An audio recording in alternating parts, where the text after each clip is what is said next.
জানেন আমরা হলাম কালিমাওয়ালা মুসলমান, কথা ঠিক আছে? হ্যাঁ, আমাদের কালিমার দাম আছে না নাই? আমাদের যে কালিমার কি পরিমাণ দাম এটা আমরা বর্তমান সময়ে বুঝিও না, উপলব্ধিও করি না। বলেন তো বাংলাদেশের জাতীয় পাখির নাম কি? দোয়েল। বাংলাদেশের জাতীয় পাখি দোয়েল। সে যদি জানতো যে সে বাংলাদেশের জাতীয় পাখি, আমার তো মনে হয় মাননীয় প্রধানমন্ত্রী বরাবর স্মারকলিপি পেশ করে বলতো, যেহেতু আমাকে প্রধান কি জাতীয় পাখির ঘোষণা দিয়েই ফেলেছেন, তাহলে আমার খাবারের তালিকাটা একটু বলে দেন, কোন হোটেল থেকে খাবো আর কোন জায়গায় থাকবো, বঙ্গভবনের একটা বাসা আমার দরকার। কথা বলেন ঠিক না? যেহেতু সে নিজের মূল্য নিজে বোঝে না, নিজের দাম নিজে বুঝে না, সেই জন্য ডালে ডালে ঘুরে আর পোকামাকড় খুঁজে। আমরাও মুসলমান যদি জানতাম আমাদের দাম কত, আমাদের মূল্য কত, আমরা কেমন নবী পেয়েছি, আমরা কেমন নবীর উম্মত হয়েছি, আমরা কেমন শ্রেষ্ঠ কিতাব পেয়েছি, এই বিষয়গুলো যদি আমাদের জানা থাকতো, তাহলে আমাদের চেহারার এমন বেহাল অবস্থা দেখা লাগতো না। কথা বলেন ঠিক কিনা? এই জন্য কয়েক মিনিট কালিমা সম্পর্কে আমি একটু আলোচনা করে আমি আজকের একটা নির্ধারিত আলোচ্য বিষয়ের দিকে যাবো ইনশাআল্লাহ। যদি একটু রাত্রি হয়ে যায় আপনাদের কষ্ট হবে ইনশাআল্লাহ? থাকা যাবে তো ইনশাআল্লাহ? কালিমার দাম কেমন একটা ছোট্ট গল্পের মাধ্যমে বলি। বাইজিদ বুস্তামি রহমাতুল্লাহি আলাইহি যুগ শ্রেষ্ঠ একজন আল্লাহর ওলি ছিলেন। উনি রাস্তা দিয়ে যাওয়ার সময় দেখলেন এরকম একটা ওয়াজের মাহফিল, তবে মুসলমানদের না, ইহুদিদের। কাদের? ইহুদিদের। আমরা যেরকম ওয়াজ নসিহত করি, খ্রিস্টানরাও দাওয়াত দেয় তাদের ওয়াজ নসিহত কইরা, ইহুদিরাও দাওয়াত দেয় তাদের ওয়াজ নসিহত করে। কথা ঠিক না? বাইজিদ বুস্তামি রহমাতুল্লাহি আলাইহি চিন্তা করলেন তাদের দাওয়াতটা কোন দিকে আমার জানা দরকার। হাঁটি হাঁটি পা পা করে মজলিসের এক কর্নারে গিয়ে বসে গেলেন।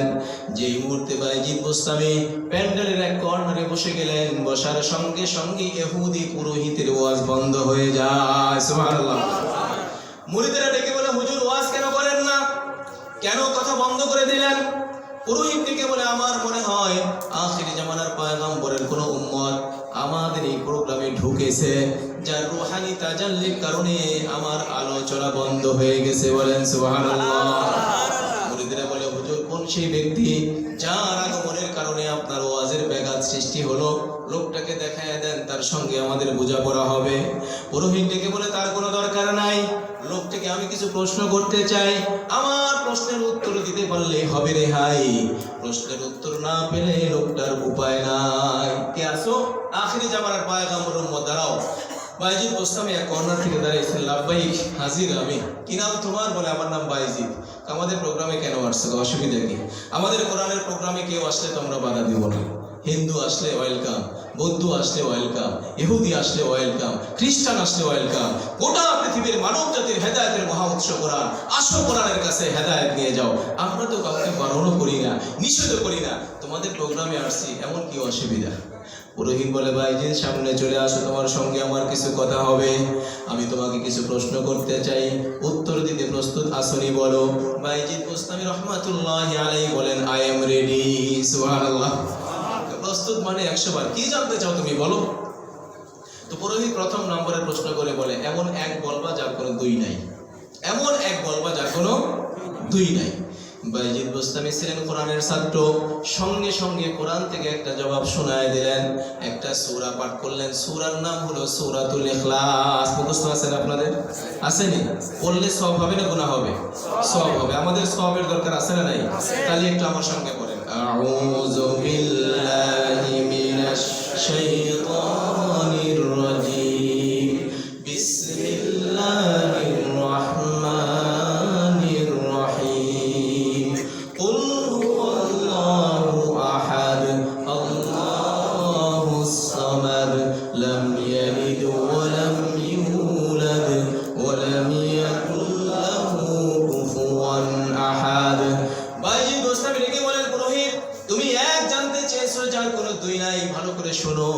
আমার আল্লাহ তাআলা সূরা ইখলাসের মধ্যে আল্লাহর পরিচয় তুলে ধরেছেন, আল্লাহু আহাদ। আমার আল্লাহ হলেন এক আল্লাহ। বলেন সুবহানাল্লাহ। আল্লাহুস সামাদ, আমার আল্লাহ হলেন বেনিয়াস, অমুখাপেক্ষী। লাম ইয়ালিদ ওয়া লাম ইউলাদ, আমার আল্লাহ কাউরে জন্ম দেয় নাই, আমার আল্লাহরে কেউ জন্ম দেয় নাই। ওয়া লাম ইয়াকুল লাহু কুফুয়ান আহাদ, আসমান জমিনে কোথাও আমার আল্লাহর সমকক্ষ কেউ হতে পারে না। বলেন সুবহানাল্লাহ। এই পুরোহিত প্রশ্নের উত্তর পাইছনি? পাইছি তো। তাহলে আরো প্রশ্ন আছে আমার। কি প্রশ্ন? 2 নম্বর প্রশ্ন হলো, এমন দুই বলবা যার তিন নাই।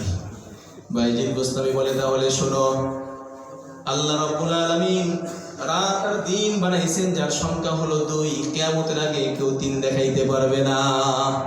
আল্লাহ পাক কোরআনে কারীমের মধ্যে বলেন, ওয়াল্লাইলি ইযা ইয়াগশা ওয়ান-নাহারি ইযা তাজাল্লা। রাত আর দিনকে আল্লাহ বানাইছেন যার সংখ্যা হলো 2, কিয়ামতের আগে কেউ 3 দেখাইতে পারবে না। পুরোহিত বলে মানলাম ঠিক আছে, এমন 3 বলবা যার 4 খুঁজে পাওয়া যায় না। বাইজিদ বুস্তামি আবার জবাব দেন, আল্লাহ রাব্বুল আলামিন আরো সূর্যি কলম বানাইছেন যার সংখ্যা হলো 3, কিয়ামতের আগে কেউ 4 দেখাইতে পারবে না। কয় মানলাম ঠিক আছে, এমন 4 বলবা যার 5 খুঁজে পাওয়া যায় না। বাইজিদ বুস্তামি বললেন, এ পুরোহিত শোনো, আল্লাহ রাব্বুল আলামিন এই পৃথিবীর মানুষগুলোকে হেদায়েত দেবার জন্য যুগে যুগে 104 খানা কিতাব নাজিল করেছেন। সুবহানাল্লাহ। 104 খানা কিতাবের মধ্যে 50টা সহিফা আদম আলাইহিস সালামের উপরে, শীশ আলাইহিস সালামের উপরে 30 খানা সহিফা, ইব্রাহিম আলাইহিস সালামের উপরে 20 খানা সহিফা, আর বাকি 4 নবীর উপরে 4টা কিতাব। কথা ঠিক না? তাওরাত মুসা আলাইহিস সালামের উপরে, জাবুর দাউদ আলাইহিস সালামের উপরে, ইনজিল ঈসা আলাইহিস সালামের উপরে, আর কোরআন মুহাম্মদুর রাসূলুল্লাহ সাল্লাল্লাহু আলাইহি সাল্লামের উপরে। আল্লাহ রাব্বুল আলামিন 104 খানা কিতাব নাযিল করেছেন। 104 খানা কিতাবের মধ্যে বড় কিতাবের সংখ্যা হলো 4 খানা। বড় কিতাব কয়টা? না কেউ 5 দেখাইতে পারবে না। বড় কিতাব আজ পর্যন্ত কেউ 5 দেখাইতে পারে না। আল্লাহ নাযিলই করছেন মাত্র 4। উত্তর সঠিক, এমন 5 বলবা যার 6 নাই। পুরোহিতের প্রশ্নের জবাবে বাইজিদ বুস্তামি ডেকে বললেন, পুরোহিত শোনো, আল্লাহ রাব্বুল আলামিন রাত আর দিনে 5 ওয়াক্ত নামাজ ফরজ করেছেন যার কোনো 6 নাই। খামসু সালাওয়াতিন ইফতারাদাহুন্নাল্লাহ। আল্লাহ তাআলা 5 ওয়াক্ত নামাজ ফরজ করেছেন। এই 5 ওয়াক্ত নামাজ যে ব্যক্তি সঠিকভাবে সঠিক নিয়মে ঈমান ইখলাসের সাথে আদায় করবে, আল্লাহ রাব্বুল আলামিন তার জন্য জিম্মাদার হয়ে যায়। সুবহানাল্লাহ। তো বললাম, বুঝলাম, ঠিক আছে তোমার উত্তর, এবং 6 বলবা যার 7 খুঁজে পাওয়া যায় না। বাইজিদ বুস্তামি আবার কোরআন থেকে জবাব দেয়, আল্লাযী খালাকাস সামাওয়াতি ওয়াল আরদা ফি 6 আইয়াম। আমার আল্লাহ তাআলা আসমান জমিন বানাইছেন 6 দিনে যার কোনো 7 হয় না। বলেন সুবহানাল্লাহ। পুরোহিত বলে মানলাম ঠিক আছে, এমন 8 বলবা যার কোনো 8 হয় না। বাইজিদ বুস্তামি আবার কোরআন থেকে জবাব দেয়, আল্লাযী খালাকা সাবআ সামাওয়াতিন তিবাকা। আল্লাহ তাআলা আসমান বানাইছেন 7 আসমান, স্তর যার কোনো 8 হয় না। সুবহানাল্লাহ। পুরোহিতের প্রশ্ন চলতেছে, আর 3টা প্রশ্ন বলে অন্যদিকে যাব। 8 নম্বরে প্রশ্ন করে বলে এমন 8 বলবা যার 9 নাই। বাইজিদ বুস্তামি বলেন কোরআন থেকে জবাব, ওয়া ইয়াহমিলু আরশা রাব্বিকা ফাওকাহুম ইয়াওমাইযিন সামানিয়া। আল্লাহ রাব্বুল আলামিন 8 জন ফেরেশতা নিযুক্ত করেছেন আসমানকে পাহারা দেওয়ার জন্য। বলেন সুবহানাল্লাহ। আসমানকে বহন করার জন্য ফেরেশতার সংখ্যা কত? 8 জন, যার কোনো 9 নাই। বুঝলাম ঠিক আছে, 9 বলবা যার 10 নাই। বাইজিদ বুস্তামি আবার কোরআন থেকে জবাব দেয়, ওয়া কানা ফিল মাদিনাতি 9 রাহতি ইউফসিদুনাহা। সালেহ আলাইহিস সালামের কওমের মধ্যে ফাসাদ সৃষ্টিকারী দলের সংখ্যা হলো 9, যার কোনো 10 নাই। মানলাম ঠিক আছে, এমন 10 বলবা যার 11 নাই। বাইজিদ বুস্তামি আবার কোরআন থেকে জবাব দেয়, ওয়াল ফাজরি ওয়া লায়ালিন আশর। আল্লাহ তাআলা শপথ খেয়েছেন 10 রাতের, যার কোনো 11 নাই। এক পর্যায়ে পুরোহিত প্রশ্ন করে, বাইজিদ, মানুষের শরীরের মধ্যে পানির একটা ফোয়ারা আছে, ওই ফোয়ারা থেকে 4 দিক থেকে পানি প্রবাহিত হয়, নামও ভিন্ন, গ্রামও ভিন্ন। ফোয়ারাটা কোনটা? ঝর্ণাটা কোনটা? বাইজিদ বুস্তামি বলে, পুরোহিত শোনো, মানুষের মস্তিষ্কের মধ্যে পানির একটা ফোয়ারা আছে।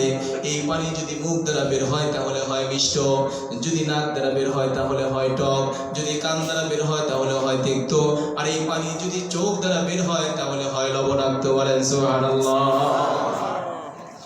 এইভাবে প্রশ্ন করতে করতে 64টা প্রশ্ন করা হয়ে গেল। বাইজিদ বুস্তামি ডেকে বললেন, পুরোহিত তোমার কি আরো কোনো প্রশ্ন আসেনি? আর কত? যাই বলি তাই তুমি উত্তর দিয়ে দাও, তোমার মতো ভালো ছাত্র জীবনে কোনোদিন দেখি নাই। এবার বাইজিদ বুস্তামি ডেকে বললেন, পুরোহিত তুমি আমাকে অনেক প্রশ্নই করলা, আমি চাই তোমাকে একটা প্রশ্ন করতে অনুমতি আসেনি। আপনারা কি করেন? আছে না নাই? তুমি আমারই এতগুলা করলা, আমি কি একটা করতে পারি না? অবশ্যই, অফকোর্স, কেন নয়, তুমি অবশ্যই পারো, কি প্রশ্ন তোমার, শুরু করো। বাইজিদ বুস্তামি বলে, পুরোহিত এত আজে বাজে কথা বইলা সময় নষ্ট করার টাইম আমার নাই, কাজের কথায় আসতে চাই। একটাই মাত্র প্রশ্ন, বলো দেখি কিয়ামত পর্যন্ত জান্নাতের চাবির নামটা কি? বলেন সুবহানাল্লাহ। এই প্রশ্ন শোনার পরে পুরোহিতের জবান আবার বন্ধ হয়ে যায়। মুরিদরা ডেকে বলে, হুজুর কেন কথা বলেন না? পুরোহিত বলেন, মুরিদরা বলে, কেন আপনি কথা বলেন না? বাইজিদকে আপনি 64টা প্রশ্ন করলেন, এক এক করে সবগুলো প্রশ্নের উত্তর তিনি দিয়ে দিলেন। আপনাকে কেবলমাত্র শুধুমাত্র একটা প্রশ্ন করছে, আপনি কেন উত্তর দেন না? আপনি কি প্রশ্নের উত্তরটা পারেন না? পারেন না প্রশ্নের উত্তর? মাথা নিচে করে এসেছিল পুরোহিত, এবার মাথা জাগায় বলে, মুরিদরা শোনো, বাইজিদ আমার এমন একটা প্রশ্ন করছে, এই প্রশ্নের উত্তরটা যদি দিয়ে দেই তাহলে আমাদের ধর্মের নমিনেশন বাতিল, আমাদের ধর্ম মার্কেট আউট, মেয়াদ উত্তীর্ণ। মুরিদরা বলে, হুজুর ধর্ম টিকবে না টিকবে ওটা পরে আসবো, প্রশ্ন করছে যদি সত্য আপনার জানা থাকে আপনি বলবেন সত্য, আমরাও শুনতে চাই, সত্য যদি হয় আমরা সত্যকে গ্রহণও করতে চাই। তো পুরোহিত বলে, মুরিদরা শোনো, বাইজিদ আমার কাছ থেকে জানতে চায় কিয়ামত পর্যন্ত জান্নাতের চাবির নামটা কি, তোমরাও শুনে নাও।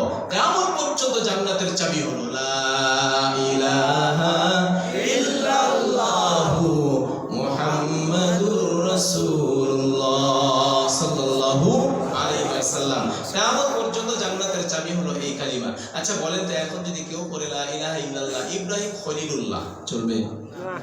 এখন যদি কেউ পড়ে লা ইলাহা ইল্লাল্লাহ মুসা কালিমুল্লাহ, চলবে? লা ইলাহা ইল্লাল্লাহ ঈসা রূহুল্লাহ যদি বলে, চলবে? কিয়ামত পর্যন্ত একটা কালিমা চলবে, লা ইলাহা ইল্লাল্লাহ মুহাম্মাদুর রাসূলুল্লাহ সাল্লাল্লাহু আলাইহি ওয়াসাল্লাম। এইজন্য হাদিসের মধ্যে আছে এই কালিমার এমন পাওয়ার, মান ক্বালা লা ইলাহা ইল্লাল্লাহ মুখলিসান ফাদাখালাল জান্নাহ, কেউ যদি ঈমানের সাথে ইখলাসের সাথে একবার এই কালিমা পাঠ করে আল্লাহ তাআলা তাকে জান্নাত দিবেন। বলেন সুবহানাল্লাহ। 50 বছর কুফরিতে ছিল, 60 বছর উপরের মধ্যে ছিল, 60 বছর পরে গিয়া মৃত্যুর একদিন আগে কালিমা পড়ছে, বলে এই কালিমার বরকতে আল্লাহ পরকালে তাকে নাজাত দান করবে। বলেন সুবহানাল্লাহ। এই যে কালিমা আমরা পড়ছি, কালিমার দাম আছে না নাই? কালিমার কাছে আমাদের কিছু দাবি আছে না নাই? কালিমারও আমাদের কাছে কিছু দাবি আছে না নাই? আমরা কালিমা পড়ে জান্নাতে যেতে চাই, আর কালিমা আমাদের কাছে কিছু দাবি রাখে। তুমি যখন কালিমা পড়ছো, এখন তুমি খালি এ দলের সদস্য না, এখন তুমি শুধুমাত্র বি দলের সদস্য না, এখন তুমি শুধুমাত্র সি দলের সদস্য না, যখন থেকে তুমি কালিমা পড়ছো তখন থেকে তুমি আল্লাহর দলের সদস্য। কথা বলেন ঠিক?